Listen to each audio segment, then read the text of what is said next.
বন্ধুরা দেখুন ছাদ বাগানেতে চলে এসেছি। ছাদ বাগান কিন্তু একদম জঙ্গলে পরিণত হয়েছে বন্ধুরা। এটা কিন্তু আমি একটা সাইড দেখালাম, আবার অন্য কোনো দিন ওই দুটো সাইড আপনাদেরকে দেখিয়ে দেব। আর আমি ছাদ বাগানেতে ছোট্ট ছোট্ট ফলের ক্যারেটের মধ্যে বাদাম গাছ বসিয়েছিলাম।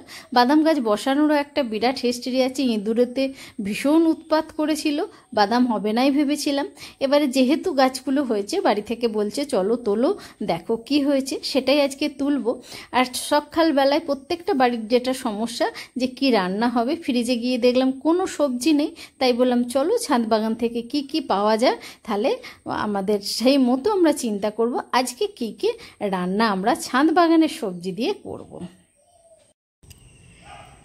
বন্ধুরা এই তীব্র গরমে ছাদ বাগানেতে সবজি শাক এসব যে হচ্ছে, এটাও কিন্তু আমাদের কাছে বিরাট একটা পাওনা। কারণ যেভাবে রোদের জোর বেড়েছে, আজকে জুন মাসের হচ্ছে 7 তারিখ, ভীষণ গরম, কিন্তু ভীষণ রোদ গরম। দেখা যাক কি কি আপনাদের দেখাতে পারি ছাদ বাগান থেকে তুলছি। বন্ধুরা স্কিপ না করে পুরো ভিডিওটা দেখুন। নমস্কার বন্ধুরা, আমি সুজাতা চ্যাটার্জি লাইফে ছাদ বাগানে চলে এসেছি। সকালবেলায় প্রত্যেকের চিন্তা হয় যে কি রান্না হবে, ছাদ বাগানে চলে এলাম যে দেখি কি কি পাওয়া যায়। আর বন্ধুরা আমি এই যে দেখুন এখানে বাদাম গাছ লাগিয়েছিলাম, এবং ছোট্ট ছোট্ট ফলের ক্যারেটের মধ্যেও কিন্তু বাদাম গাছ লাগিয়েছি।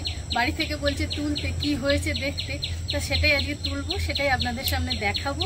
এবং কি কি ছাদ বাগান থেকে আমি তুলছি সেটাও আপনাদেরকে দেখাবো। প্রথমে চলুন ছাদ বাগানে বাদাম কেমন হয়েছে, আর আমি তো এই নিয়ে ভিডিও করেছিলাম, আর একটু ছোট্ট করে বলে দেবো, পরবর্তীতে কেউ যদি করতে চান কিভাবে করবেন। আগে দেখি কেমন হয়েছে, তারপরে বিস্তারিত আপনাদেরকে বলছি। আর বন্ধুরা এই ট্রেটা নিয়ে এসেছি, জানি না কতটা ভর্তি করতে পারবো, আপনারা দেখতে থাকুন। আর আমার এই টিপসগুলো যদি আপনাদের ভালো লাগে, লাইক শেয়ার কমেন্ট এবং সাবস্ক্রাইব অবশ্যই করবেন। চলুন বাদামের ওখানে যাই, দেখি কি হয়েছে। দেখুন বন্ধুরা ছোট্ট ছোট্ট ফলের ক্যারেটের মধ্যে এগুলো কিন্তু করা আছে, এখানেও একটাতে করা আছে। এটাতে প্রথম তুলি, দেখি কি হয়েছে। এবছর যদি ভালো হয় বন্ধুরা, সামনে বছর কিন্তু এটা আমি আগে কোনো দিন কিন্তু করিনি, এই প্রথম করলাম। কিরম হয়েছে দেখি, যদি ভালো হয় আমি কিন্তু সামনের বছর আবার কিন্তু ভালোভাবে এটা করব। আর বন্ধুরা এটাকে তুলি না, বন্ধুরা হয়েছে তো, দেখুন কত সুন্দর হয়েছে। আমি তো ভেবেছিলাম হবেই না, কারণ 2-3 বার ইঁদুরেতে খেয়ে নিয়েছিল, তারপরে বসিয়েছিলাম। দেখুন বেশ সুন্দর হয়েছে, কিন্তু একদম অর্গানিকভাবে বন্ধুরা। কারণ দোকান থেকে আমাকে বলেছিল যে 10-26 একটু দিতে, আমি কিন্তু দেইনি, অর্গানিকভাবেই করেছি। আমি যখন বসিয়েছি আমি তখন কিন্তু ভিডিও করেছি, তবু আমি একটু ছোট্ট করে আপনাদেরকে বলে দিই বন্ধুরা। মানে কি বলবো, কি আনন্দ যে হচ্ছে না। এর আগে কিন্তু আমি কোনোদিন বাদাম চাষ করিনি, তা ভীষণ শখ ছিল বাদাম চাষ করব। আগের বছর কিন্তু আমি সত্যি করে একটু ভালো করে কিন্তু করার চেষ্টা করব বন্ধুরা।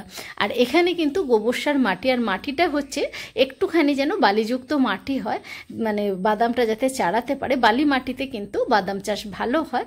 ওই গোবর সার একটুখানি দানা দিয়েছিলাম, আগে থেকে মাটিটা করে রেখেছিলাম বন্ধুরা। একটু ফসফেট, একটু ধরবি গোল্ড, আমি যেভাবে পুরনো মাটি করি সেই মাটিতেই বসিয়েছিলাম। এই দেখুন এই ফলের ক্যারেটের মধ্যেও আশা করি হয়েছে। দেখুন হ্যাঁ হয়েছে বন্ধুরা। দেখুন ছোট্ট ছোট্ট ফলের ক্যারেটের মধ্যে দেখুন তো কত সুন্দর হয়েছে। আপনারা চাইলেও কিন্তু করতে পারেন আমার মতো। আমি যেমন প্রথম বছরে করলাম, বেশ সফল হয়েছি, ভালো লাগছে। আপনারাও কিন্তু করুন, খুব ইজি, কিচ্ছু লাগে না। আর খাবার হিসাবে কি বলুন তো, যে তরল সারগুলো আমি অন্যান্য গাছে দিতাম, সেই তরল সার পাতলা করে এই গাছেতেও দিয়েছি। এর বেশি কিন্তু কিচ্ছু করিনি বন্ধুরা। আর দানাটা দিতে একদম ভয় পাবেন না, কারণ হচ্ছে পিঁপড়ে টিপড়ে হয়, নানা রকম পোকা হয়। এটা কিন্তু বসানোর আগে মাটিটাকে আমরা রেডি করে রাখি বন্ধুরা।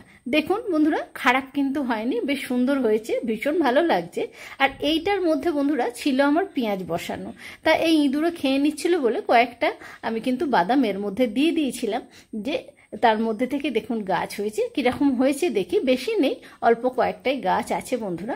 না হয়েছে বন্ধুরা। দেখুন এই হচ্ছে কি বলুন তো, ছাদ বাগান করার এই হচ্ছে একটা আলাদা অনুভূতি। তাই প্রত্যেককে বলি যে আপনারা একটু একটু করে সবজি গাছ বলুন বা এই বাদাম গাছ বলুন। আর বন্ধুরা কি বলবো, এর কোনো পরিচর্যা নেই, রোগ পোকা নেই, কিচ্ছু নেই, কোনো ভিটামিন দিতে লাগে না, কিচ্ছু দিতে লাগে না বন্ধুরা। আমি জাস্ট যেটুকু বললাম আমি সেইটুকুই করেছি। কিন্তু এবারে ধরুন কেউ যদি রাসায়নিক, আমাকে যেমন দোকান থেকে বলেছিল, আগেই বললাম যে 10-26 দিতে চাইলে দিতে পারেন, আমি বলবো দরকার নেই, বাড়িতে খাবো অর্গানিকভাবেই করবো, এতে তো খারাপ কিছু হয়নি বন্ধুরা। কারণ আমার কিন্তু বসাতে অনেকটা লেট হয়ে গিয়েছিল, কারণ ইঁদুরে অনেকবার কিন্তু আমার বাদামগুলো খেয়ে নিয়েছিল।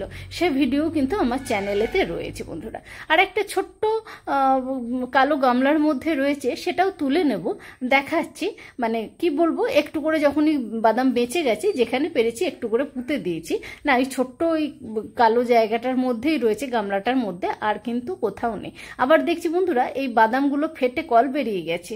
এই দেখুন, এই ছোট্ট ওই গামলাটার মধ্যে কয়েকটা গাছ ছিল, এই যে কটাই হয়েছে ভীষণ ভালো লাগছে। আপনারাও কিন্তু জানাতে একদম ভুলবেন না বন্ধুরা আমার ছাদ বাগানে কীরকম বাদাম হয়েছে বন্ধুরা, অবশ্যই কিন্তু আপনারা জানাবেন। এবারে চলুন সবজিগুলো তুলি।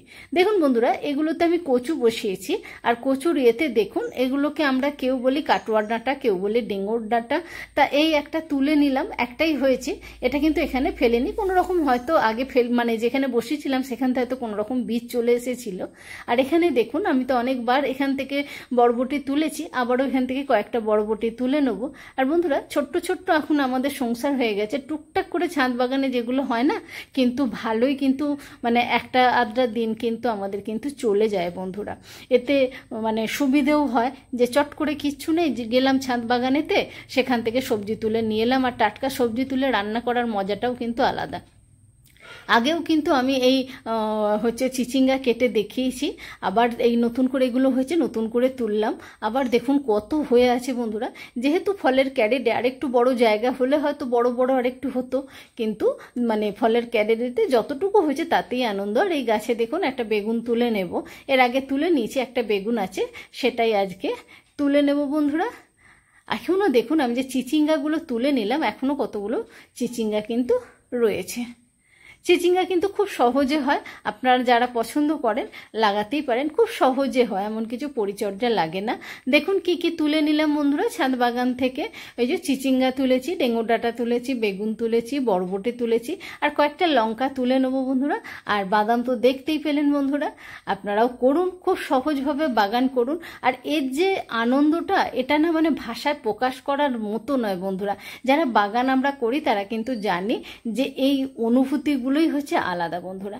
আর এরপর এখানে তো কিছু জিজ্ঞাসা করার আজকে কিছু নেই বন্ধুরা, তবুও যদি মনে হয় যে আপনাদের কিছু জানার প্রয়োজন আছে, অবশ্যই কমেন্ট বক্সে কমেন্ট করবেন, আমি উত্তর দেওয়ার চেষ্টা করব বন্ধুরা।